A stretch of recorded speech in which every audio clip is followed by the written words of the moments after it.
வணக்கம். பவர் கொரியில் நம்ம இப்போது 3வது லெசனில் இருக்கோம். சப்போஸ் நீங்கள் முதல் 2 லெசன்ஸை பார்க்க தவறி இருந்தீங்க அப்படின்னா பிளேலிஸ்ட்டோட லிங்க் டிஸ்கிரிப்ஷனில் இருக்குது, அதை கிளிக் பண்ணி வாட்ச் பண்ணுங்கள். இப்போது நம்ம இந்த 3வது லெசனில் என்ன பார்க்க போகிறோம் அப்படின்னா, which is the best way to retrieve data to power query. அதாவது நீங்கள் பவர் கொரிக்கு ஒரு டேட்டாவை எக்ஸல்லிருந்து கொண்டு போகிறீங்க அப்படின்னா எந்த ஃபார்மேட்டில் கொண்டு போனால் கரெக்டாக இருக்கும், உங்களுக்கு யூஸ்ஃபுல்லாக இருக்கும் அப்படிங்கிறது தான் இந்த வீடியோவில் நம்ம பார்க்க போகிறோம். ஃபார் எக்ஸாம்பிள் பார்த்தீங்கன்னா இங்கே 3 டிஃப்ரெண்ட் டைப் ஆஃப் டேட்டா நான் வச்சுருக்கேன். ஃபஸ்ட்டு டேட்டா என்ன அப்படின்னா நேம்டு ரேஞ்ச். இப்போ இதுக்கு என்ன மீனிங் அப்படின்னா, இந்த டேட்டா ஃபுல்லாகவே நான் செலக்ட் பண்ணுறேன் அப்படின்னா இங்கே பாருங்கள் சேல்ஸ் டேட்டா அப்படின்னு ஒரு நேம் நான் க்ரியேட் பண்ணி வச்சுருக்கேன். அதே மாதிரி ஜஸ்ட்டு நான் இங்கே போயிட்டு இந்த சேல்ஸ் டேட்டா அப்படிங்கிறத செலக்ட் பண்ணுறேன் அப்படின்னா எனக்கு இந்த டேட்டா ஃபுல்லாக செலக்ட் ஆகிறத நீங்கள் பார்த்துருக்கலாம். ஸோ ஃபஸ்ட்டு எக்ஸாம்பிள் என்னென்னா நேம்டு ரேஞ்ச். செகண்ட் பார்த்தீங்கன்னா அன்னேம்டு ரேஞ்ச். ஸோ இது பார்த்தீங்கன்னா ஒரு அப்படியே இருக்கக்கூடிய ஒரு டேட்டா, ஓகேங்களா. 3வது டேட்டா என்னென்னா டேபிள் ஃபார்மேட்டில் இருக்கக்கூடிய டேட்டா. ஸோ இந்த 3 ஃபார்மேட்டையும் எப்படி நம்ம பவர் கொரிக்கு கொண்டு போகிறது, அதே மாதிரி இதில் எது பெஸ்ட் அப்படிங்கிறத இப்போ நம்ம பார்த்துடலாம். ஸோ இப்போ பார்த்தீங்க அப்படின்னா இப்போ பாருங்கள் இங்கே நேம்டு ரேஞ்ச் இருக்குது. ஜஸ்ட்டு நான் இங்கே ஏதாவது ஒன்று வச்சுட்டு டேட்டாவுக்கு போயிட்டு just from table to table or ரேஞ்சுன்னு இருக்குது பார்த்தீங்களா, இதை நான் கிளிக் பண்ணுறேன் அப்படின்னாவே எனக்கு பார்த்தீங்க அப்படின்னா இங்கே பவர் கொரி எடிட்டருக்கு போயிடும், டேட்டாவும் அதே மாதிரி சென்ட் ஆயிரும். ஸோ நீங்கள் பவர் கொரிக்கு ஒரு டேட்டாவை கொண்டு போகிறீங்க அப்படின்னா ஒன்று டேபிளாக இருக்கணும், இல்லைன்னா பார்த்தீங்கன்னா அது ஒரு ரேஞ்சாக இருக்கணும். ஸோ ஈஸியாக இந்த மாதிரி அங்கேருந்து இங்கே ஃபார்வர்ட் ஆயிரும். இப்போது நமக்கு பார்த்தீங்கன்னா என்ன டைப் ஆஃப் டேட்டா வேணும் அப்படிங்கிறத நான் இங்கே எடுத்து வச்சுருக்கேன். ஃபார் எக்ஸாம்பிள் பாருங்கள், எனக்கு சேல்ஸ் பை லொக்கேஷன் எனக்கு வேணும். ஸோ அப்போ என்னென்ன வேணும், எனக்கு லொக்கேஷன் டேட்டாவும் சேல்ஸ் டேட்டாவும் வேணும், ஓகேங்களா. ஸோ இப்போ நம்ம என்ன பண்ணணும் அப்படின்னா ஜஸ்ட்டு லொக்கேஷன் டேட்டாவும் சேல்ஸ் டேட்டாவும் தான் எனக்கு வேணும். ஸோ என்ன பண்ணணும் அப்படின்னா, ஃபார் எக்ஸாம்பிள் பாருங்கள், இந்த இடத்துல இப்படி வச்சுக்கிட்டு நான் என்ன பண்ணணும் அப்படின்னா இங்கே ஹோமில் ரிமூவ் ரோஸ், அதே மாதிரி ரிமூவ் காலம்ஸ் அப்படின்னு சொல்லிட்டு இருக்கும். ஸோ யூஸ்வலாக நிறைய பேர் என்ன பண்ணுவாங்க அப்படின்னா ஜஸ்ட்டு இந்த டேட்டாவை இப்படி செலக்ட் பண்ணி இப்படி ரிமூவ் பண்ணுவாங்க. பாருங்கள் ரிமூவ் கொடுப்பாங்க. அதே மாதிரி இந்த டேட்டாவை இப்படி செலக்ட் பண்ணி ரிமூவ் கொடுப்பாங்க. பட் நீங்கள் இப்படி கொடுத்தீங்க அப்படின்னா உங்களுக்கு கரெக்டாக இருக்காது. ஸோ ரிவர்ட் பண்ணுறதுக்காக நான் இந்த ரிமூவ்டு காலம்ஸ் எல்லாத்தையுமே டெலீட் பண்ணிக்கிறேன், ஓகேங்களா. இப்போது நம்ம எப்படி இதை ரிமூவ் பண்ணணும் அப்படின்னா ஜஸ்ட்டு நமக்கு வேண்டிய காலத்தை செலக்ட் பண்ணிக்கோங்க. தென் ரைட் கிளிக் பண்ணுங்கள், ரிமூவ் அதர் காலம்ஸ் அப்படின்னு சொல்லிட்டு இங்கே இருக்கும். இல்லைன்னா இங்கே ரிமூவ் காலம்ஸுக்கு கீழே போனீங்கன்னா ரிமூவ் அதர் காலம்ஸ்ன்னு இருக்கும். ஸோ இதில் ஏதாவது ஒரு ஆப்ஷனை யூஸ் பண்ணி ரிமூவ் அதர் காலம்ஸ் கொடுத்தீங்க அப்படின்னா அதர் காலம்ஸ் டெலிட் ஆயிரும். ஸோ இது எப்படி உங்களுக்கு பெனிஃபிட்டாக இருக்கும் அப்படின்னா, இப்போ நீங்கள் அடிஷ்னலாக ஒரு காலம்ஸ் இதில் இன்சர்ட் பண்ணுறீங்க அப்படின்னா இந்த ஸ்டெப்ஸை தான் பார்த்தீங்கன்னா உங்களுக்கு அப்படியே ரீரன் ஆகும்.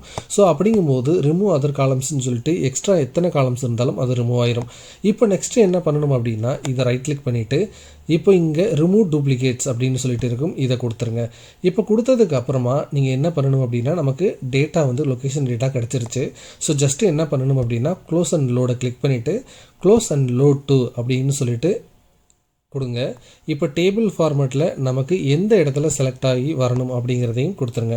இப்போ நமக்கு இந்த இடத்துல தான் வரணும் அப்படின்னா ஜஸ்ட்டு ஓகே கொடுத்தீங்கன்னா போதும், உங்களுக்கு ஒரு பிவோட் டேபிள் மாதிரி ஒரு டேபிள் பார்த்திங்கன்னா இந்த இடத்துல க்ரியேட் ஆயிரும். இப்போ நமக்கு இங்கே சேல்ஸ் வேல்யூஸ் வரணும் அப்படின்னு வச்சுக்கோங்களேன். ஜஸ்ட்டு நம்ம என்ன பண்ணலாம் அப்படின்னா ஒரு சம்மிஃப் ஃபார்முலா போட்டுட்டு ஜஸ்ட்டு பார்த்திங்கன்னா இந்த ரேஞ்சை செலக்ட் பண்ணிவிட்டு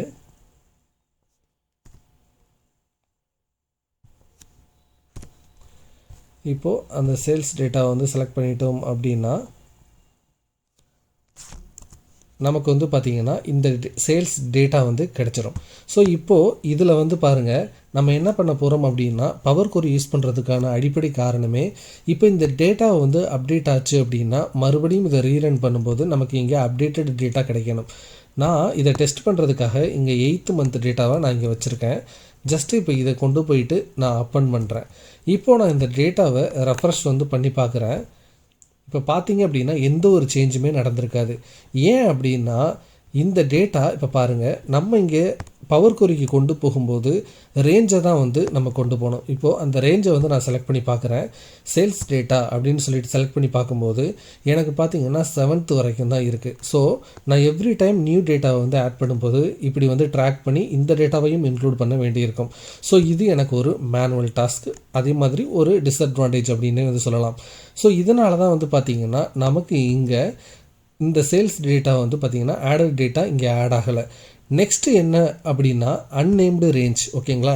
ஸோ நீங்கள் ஒரு அன்னேம்டு ரேஞ்ச், அதாவது எந்த ஒரு ரேஞ்ச் அல்லது டேபிளாக இல்லாத டேட்டாவை நீங்கள் பவர் கொரிக்கு கொண்டு போக ட்ரை பண்ணுறீங்கன்னு வச்சுக்கோங்களேன். ஃபார் எக்ஸாம்பிள் நான் இங்கே செலக்ட் பண்ணிவிட்டு ஃப்ரம் டேபிள் ஆர் ரேஞ்சை வந்து கிளிக் பண்ணுறேன் அப்படின்னா அது என்ன கேட்கும் அப்படின்னா டேபிளாக வந்து கன்வெர்ட் பண்ண ஃபஸ்ட்டு சொல்லும். அதற்கப்புறம் தான் வந்து பார்த்திங்கன்னா நம்மளால் இம்போர்ட்டே வந்து பண்ண முடியும் அப்படின்னு தான் அது வந்து சொல்லுது. ஸோ அப்போ நீங்கள் வந்து 2 விதமான டேட்டாவை தான் எக்ஸல்லேருந்து உள்ளே கொண்டு போக முடியும். ஒன்று வந்து பார்த்திங்கன்னா நேம்டு ரேஞ்ச், இன்னொன்று வந்து பார்த்திங்கன்னா டேபிள். சப்போஸ் நீங்கள் அன்னேம்டு ரேஞ்சை வந்து கொண்டு போக ட்ரை பண்ணிங்கன்னா டேபிளாக வந்து க்ரியேட் பண்ண சொல்லும். அதற்கு அப்புறம் தான் வந்து பார்த்திங்கன்னா உங்களால் இந்த டேட்டாவை உள்ளே வந்து கொண்டு போக முடியும். இப்போ 3வது ஃபார்மேட் என்ன அப்படின்னா டேபிள் ஃபார்மேட்லேயே வச்சுருக்கோம். ஸோ ஜஸ்ட்டு டேட்டாக்கு கீழே போயிட்டு ஃப்ரம் டேபிள் டு ரேஞ்ச் வந்து கொண்டு போகிறோம். இப்போது நமக்கு என்ன மாதிரியான ஒரு டேட்டாவை வந்து நம்ம கொண்டு போக போகிறோம் அப்படின்னா பை மந்த்து வந்து நமக்கு சேல்ஸ் எடுக்கிற மாதிரி வந்து கொண்டு போக போகிறோம். ஸோ நம்ம முன்னாடியே சொன்ன மாதிரி இப்போ நம்ம என்ன பண்ண போகிறோம் அப்படின்னா ஜஸ்ட்டு இதை ரைட் கிளிக் பண்ணிவிட்டு ரிமூவ் அதர் காலம்ஸ் கொடுக்குறோம். ஜஸ்ட்டு அதே மாதிரி வந்து பார்த்திங்கன்னா ரிமூவ் டூப்ளிகேட்ஸ் கொடுக்குறோம். ஸோ இப்போது நமக்கு பாருங்கள் வெறும் மந்த்து மட்டும் வந்துருச்சு. ஸோ இப்போ நம்ம இதை கிளிக் அண்ட் லோட் டு அப்படிங்கிறத கொடுக்குறோம். தென் எந்த இடத்துல நமக்கு வேணுமோ அந்த இடத்துல வந்து நம்ம கொடுத்துக்கிறோம். ஸோ இப்போ பார்த்தீங்க அப்படின்னா நமக்கு இந்த இடத்துல வேணும். ஸோ இந்த இடத்துல செலக்ட் பண்ணிவிட்டு நம்ம ஓகே கொடுக்குறோம்.